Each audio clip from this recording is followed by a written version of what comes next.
Alhamdulillah, alhamdulillahilladzi ballaghana ila syahril safar. Wassalatu wassalamu ala sayyidina wa habibina wa syafi'ina wa nurina wa maulana Muhammadin khairil bashar wa ala alihi wa ashabihi al-akhyar. Amma ba'du. Ada sebuah kisah yang terjadi di masyarakat saat ada razia polisi. Sepasang muda-mudi sedang mengendarai kendaraan di malam hari. Tiba-tiba ada razia polisi, brit-brit, disuruh berhenti. Ketika sang polisi menanyakan surat-suratnya, "Pak, ada SIM?" Sang pria dengan spontan menjawab, "SIM Salabi." Sang wanita yang dibonceng di belakang ketika ditanya, "Dik, kamu tahu salah kamu apa?" "Salah saya nggak pakai helm, Pak." "Kalau salah pasangan kamu?" "Beliau banyak salahnya, Pak. Beliau naik Suzuki, jaketnya Yamaha, pakai helm Honda. Tapi mungkin sama kayak bapak polisi pakai pulpen pilot, Pak. Tapi Pak, saya sedikit curhat. Sebenarnya pacar saya lebih banyak salahnya. Kontak di handphonenya kayak asrama putri, Pak. Isinya cewek semua." Akhirnya sang polisi yang mau melakukan razia terpaksa meninggalkan curhat dan ikut berbelasungkawa dengan hubungan mereka berdua. Alhamdulillah, hari ini kita berada di tanggal 19 Safar 1444 Hijriah. Bulan kedua dalam penanggalan kalender Hijriah, yang sebenarnya adalah bulan dilaksanakannya hijrah Rasulullah. Walaupun bulan pertama dalam penanggalan Hijriah adalah Muharram, Rasulullah hijrah di bulan Safar.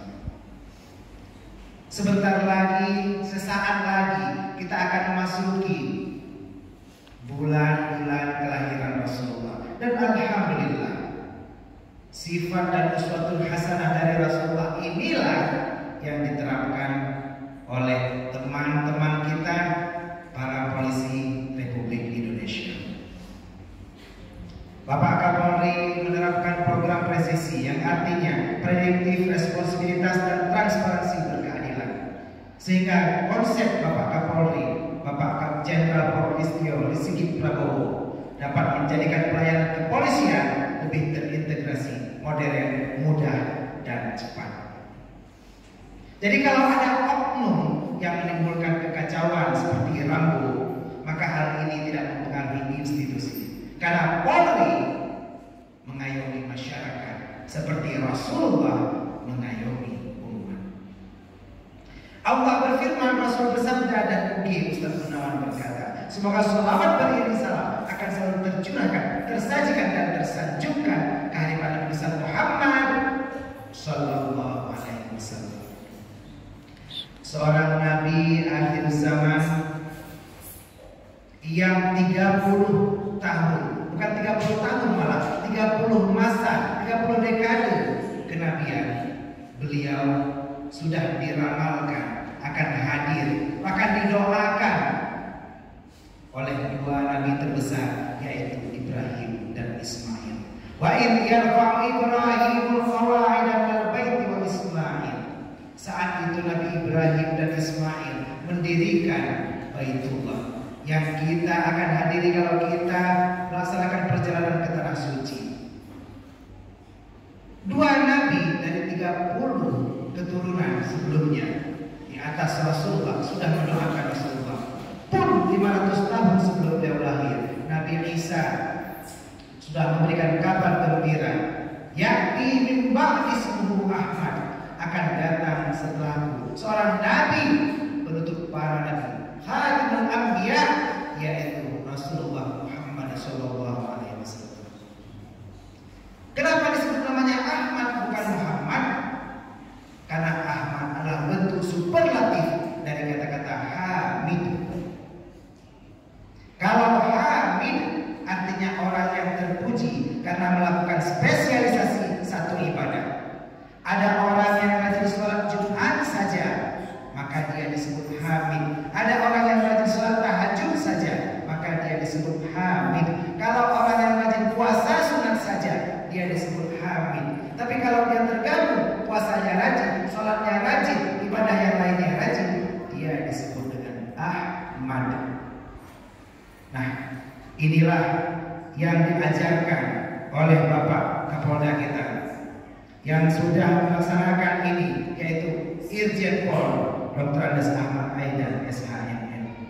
Beliau yang notabene anak keturunan Rasulullah, nama beliau Habib Ahmad Haidar Bagir. Dijelaskan silsilah beliau oleh Habib Syekh bin Abdul Qadir pada saat kedatangannya ke Aceh. Nama beliau yang juga Ahmad membuat beliau memiliki program agar polisi dipercaya menjadi pengayom masyarakat, penegak keadilan, keamanan, dan ketertiban. Dengan prinsip protect and serve, melindungi dan melayani. Dan sebenarnya prinsip ini bukan muncul tiba-tiba, tapi inilah muncul dari lahirnya Rasulullah yang diberikan kabar gembira oleh Allah sendiri di At-Taubah 128. Laqad ja'akum rasulun min anfusikum azizun 'alaihi ma 'anittum harisun 'alaikum bil mu'minina raufur rahim. Sungguh telah datang kepada kamu min anfusikum. Dia bukan sekedar rasul, tapi dari golonganmu sendiri. Dia bagian dari dirimu, umat manusia, bukan dari malaikat yang sulit untuk kau tiru. Tapi manusia yang bisa kau ikuti bagaimana budi pekertinya. Manusia yang diutus innama bu'ithu liutammi makarimul akhlaq. Sehingga tugas kita yang hadir pada hari ini, bagaimana menjadikan Rasulullah suri tauladan dalam kehidupan. Apa kata Allah tentang Rasulullah? Harisun alaikum. Beliau punya sifat melindungi. Tapi sebelum itu, beliau melakukan azizun ma'anittu. Beliau begitu susah apabila terjadi hal-hal yang tidak diinginkan atas umatnya. Inilah prinsip daripada protect, melindungi. Sehingga melindungi dan melayani menjadi bagian daripada jalan yang ditempuh Rasulullah dan juga ditekuni oleh teman-teman kita yang berada dalam jajaran Polri, Polisi Republik Indonesia. Bagaimana Rasulullah mengajarkan protect and serve, azizun alaihi ma anittum harisun alaikum bil mu'minina raufur rahim. Ini diajarkan Rasulullah kepada keluarganya, sahabatnya, tabi'in, tabi'in, ulama mutaqaddimin, ulama mutaakhirin, serta para ulama yang muktabar. Kata ikraman wa taqdiman Tuan kepada Al-Mukarram Bapak Kapolres Lu Sumawe, Bapak AKBP Hengki Ismanto yang mungkin saat ini tidak berada bersama kita karena sedang menuju Ananda di Jakarta. Dalam pertemuan beberapa hari yang lalu beliau menyampaikan pesan agar saya menyampaikan tentang bagaimana menjadi pribadi yang baik dengan mencontoh Rasulullah. Dan inilah yang menjadi tema Jumat kita pada hari ini, yaitu jujur, loyal, dan setia. 3 prinsip yang diambil dari Rasulullah dan pastinya akan mudah kita terapkan sebagai hamba Allah dan juga umat daripada Rasulullah.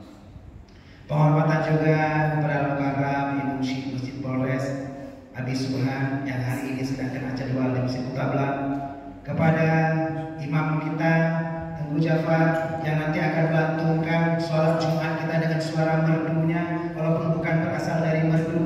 Seterusnya kepada Bapak Wakil, para kabar, para kasat, para pejabat, ASN, staf, dan juga para abu, abi, abia, walid, dan jamaah yang hari ini hadir beriktikaf di masjid ini.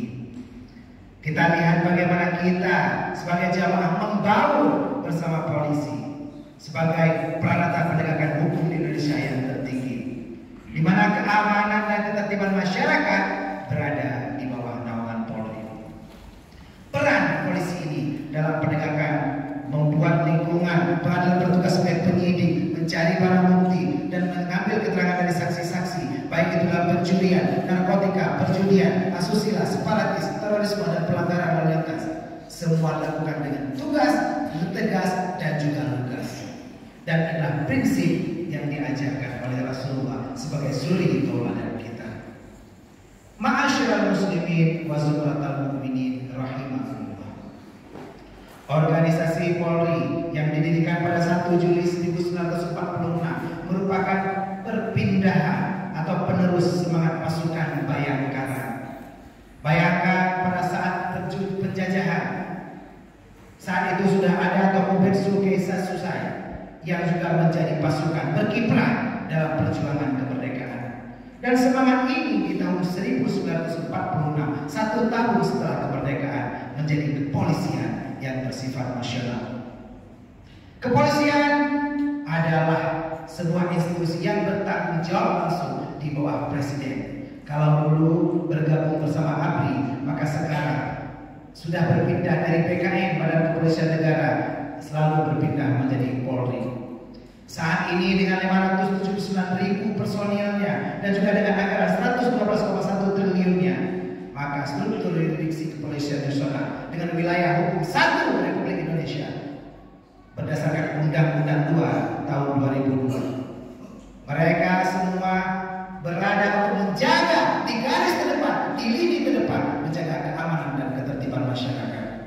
Dari markas besar di Trunojoyo, seluruh dari Polri, Polda, Polres sampai Polsek. Kita di Banda Sakti ada, Muara 2 ada juga di Blambangan dan Muara 1 yang di Kota Lusmawe. Semua menjaga keamanan dan ketertiban kita masyarakat selaku pesan yang diajarkan oleh Rasulullah. Bagaimana Rasulullah menjalankan peran ini dalam kehidupan sehari-hari dan menjadi figur yang utama dan juga tokoh idola bagi kita. Kalau kita lihat bagaimana Polri dengan citra baiknya tidak tercoreng oleh oknum-oknum yang mencoba menjatuhkan citra polisi. Kita lihat dari Kepala Komisaris Jenderal Polisi Gatot Edi Pramono, Wakapolri, di situ menjaga stabilitas Indonesia dengan pejabat-pejabat tinggi. Kapolda Aceh kita dulu, Bapak Wahyu Widada MPil, Irjen Pol Dr. Wahyu Widada MPil, saat ini berada di Jakarta di Polri sebagai staf Kapolri bidang sumber daya manusia. Disinilah beliau menjalankan apa yang diajarkan Rasulullah. Bagaimana kita meningkatkan sumber daya manusia dulu, baru berperan sesuai dengan tugas kita masing-masing. Bagaimana Islam mengajarkan as-sajid qabla masjid. Cari orang yang sujudnya dulu, baru bangun masjidnya. Al-insan qabla al-bunyan. Orangnya dulu, baru kita bangun bangunannya. Ma'asyiral muslimin wa zumratal mu'minin rahimakumullah. Dalam 5 menit ke depan, sebelum mencapai akhir tausiah, pesan Bapak Kapolres Lusmawe diajarkan bagaimana kita semua seluruh jamaah yang sholat Jumat di hari ini tanggal 16 September 2022 bisa menerapkan 3 hal yang diajarkan Rasulullah sebagai tolak ukur kita berpedoman dan menjadikan Rasulullah sebagai suri tauladan. 3 hal tersebut sudah dijalankan oleh beliau dan pastinya ini menjadi barometer seorang putra kelahiran Pidi, kelahiran tahun 83 bisa menjadi Kapolres di Kota Lusmawe sebagai Kapolres pertama. Beliau menerapkan ini jujur, loyal dan setia. Kalau kita yang hadir pada hari ini bisa menerapkan 3 hal ini, bukan barang yang tidak mungkin. Kita akan melejit, kita akan melesat, kita akan meroket ke tempat yang lebih bagus. Dan pastinya ini juga diajarkan oleh Allah. Bagaimana kalau kita melaksanakan ibadah sesuai tuntunan Allah, maka Allah akan meningkatkan kita ke maqam mahmudah. Misalnya kita melakukan sholat tahajud, wa minal laili fatahajjad bihi nafilatan lak asa an yab'atsaka rabbuka maqaman mahmuda. Kalau kamu semua melakukan sholat tahajud, maka kamu akan saya tempatkan, kata Allah, di maqam mahmuda. Tiga hal ini yang kalau kita lakukan maka kita menjadi contoh dari Rasulullah. Bagaimana Rasulullah penghulu kita, Rasulullah Nabi kita, Rasulullah Rasul kita melakukan hal ini sejak dari masa kecilnya. Yang pertama, ayat petua sosial dakwah jujur. Rasulullah dari masa kecilnya dikenal sebagai Al-Amin, artinya orang yang terpercaya. Bagaimana kalau kita terapkan jujur dalam kehidupan kita, maka kita akan mampu menjalani semua permasalahan dalam kehidupan kita. Walaupun kita menjadi polisi, kita menjadi pegawai negeri, kita menjadi pedagang, kita menjadi petani, kita menjadi guru, kita menjadi pendidik, kita menjadi kepala keluarga pun kita harus jujur. Dalam hadis riwayat Bukhari, Abdullah bin Mas'ud pernah berkata, Rasulullah Shallallahu Alaihi Wasallam bersabda, sesungguhnya jujur membawa kepada kebaikan, dan kebaikan pasti akan membawa kita semua ke dalam surganya Allah. Bagaimana Allah dalam At-Taubah 119 memanggil kita semua, ya ayyuhalladzina amanu taqullaha wa kunu ma'as shadiqin. Wahai orang-orang yang beriman, bertakwalah kalian kepada Allah, dan bertemanlah kalian, dan duduklah kalian, dan kalian bersama-sama dengan ma'as shadiqin, beserta orang-orang yang jujur. Jujur sebagai kunci pertama dalam kita melaksanakan kehidupan kita sehari-hari, dan ini pastinya menjadi apa yang diajarkan Rasulullah sebagai suri tauladan kita.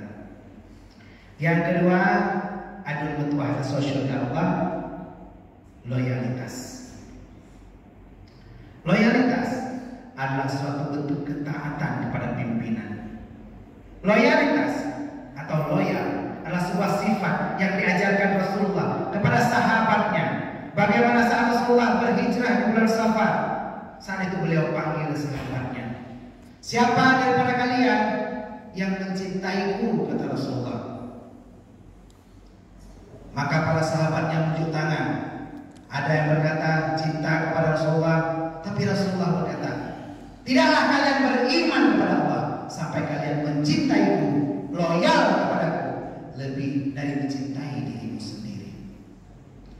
Para sahabat Rasulullah yang berhijrah di bulan Safar bersama Rasulullah, meninggalkan keluarganya, meninggalkan hartanya, meninggalkan anaknya, meninggalkan istrinya di kota Mekah, tapi mereka loyal, patuh dan taat kepada satu komando. Hanya ada satu matahari, dan matahari itu adalah Rasulullah SAW. Sifat loyal kepada pimpinan, walaupun pimpinan kita lebih muda dari kita. Sifat loyal kepada atasan, walaupun atasan kita ternyata masih anak-anak. Sifat loyal kepada pimpinan inilah yang harus kita jaga. Walaupun dia saudara, Pak Haiki Ismanto kan itu kan orang PD, anak Pak Ismail dan Bu Yusnida, saya kenal, saya saudara. Tapi saat jadi pimpinan, kita harus loyal kepada pimpinan. Diberikan kita jabatan sebagai tempat kita bercocok tanam, kita kelola jabatan dan amanah yang beliau berikan. Kalaupun ada yang kita hasilkan, ingat, owner harus beda dengan GM. Jangan sama owner dengan general manager. Kenapa? Kita harus loyal. Dan apabila kita berkata loyal dalam setiap kehidupan kita, sebagaimana diajarkan Rasulullah, maka insya Allah kita akan melejit jauh ke depan. Yang terakhir, yang ketiga, adul mutuah sosial dakwah adalah setia. Loyalitas berbeda dengan kesetiaan. Kalau loyalitas melibatkan janji, kesetiaan melibatkan kesepakatan. Mungkin seorang bawahan bisa berjanji loyal kepada pimpinan, tapi suami yang setia harus sepakat setia bersama sang istri. Orang bilang suami setia menyimpan satu nama wanita di dalam hatinya, tapi mungkin suami yang tidak setia menyimpan banyak nama wanita di dalam HP-nya dengan nama laki-laki. Loyalitas melibatkan persetujuan, sedangkan kesetiaan melibatkan penyerahan. Saat kita loyal berarti searah, tapi kita setia berarti menyerahkan diri langsung kepada atasan. Loyalitas didasarkan pada rasa hormat, sedangkan kesetiaan didasarkan pada kepercayaan. Loyalitas didasarkan pada satu tujuan, tapi kesetiaan didasarkan pada sifat dan pribadi yang ada pada seseorang. Rasulullah bukan hanya mengajarkan loyalitas, tapi kesetiaan yang dijalani oleh para istrinya. 11 orang istri Rasulullah, tapi semua setia pada Rasulullah. Mereka setia sehidup semati. Bahkan sangat Khadijah, istri pertama Rasulullah, yang tidak dimadu oleh Rasulullah. Ketika hartanya habis, beliau berkata, "Wahai Rasulullah, kekasih Allah, hari ini hartaku habis, tapi tidak apa, walaupun yang ada tubuhku. Kalau engkau menghadapi parit yang tidak ada jembatannya, bentangkanlah tubuhku dan jadikan jembatan yang dipijak oleh seluruh umat Islam untuk menegakkan kalimatullah yang mulia, la ilaha illallah." Kesetiaan di dalam dada yang kita terapkan dan kita tanamkan, yang diajarkan oleh Rasulullah, dari sumber keberhasilan. Inilah 3 hal yang dapat saya sampaikan pada kesempatan singkat ini selaku pesan Bapak Kapolres, bagaimana kita menjadi pribadi yang mencontoh Rasulullah dengan 3 karakter utama, yaitu jujur, loyal, dan setia. Bila kita menerapkan ini, jujur, loyal, dan setia dimanapun kita berada, maka kita pasti akan berhasil, pasti akan sukses. Untuk belajar hal ini, kita bisa dekati para ulama. Di kota Lusmawai kita tercinta, ada para ulama yang bergabung di Nahdlatul Ulama. Habib Forest Abi Sukan termasuk pengurusnya.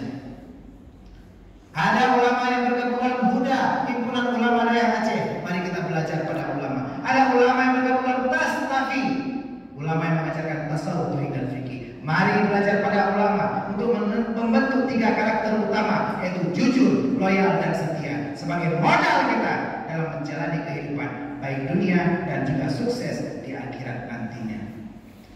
Inilah yang saya dapat sampaikan pada kesempatan singkat ini. Semoga menginspirasi dan memotivasi kita semua. Lakukan 3 hal ini, jujur, loyal, dan setia, saat ini juga. Jangan tunggu sampai esok hari. Don't wait till tomorrow what you can do today.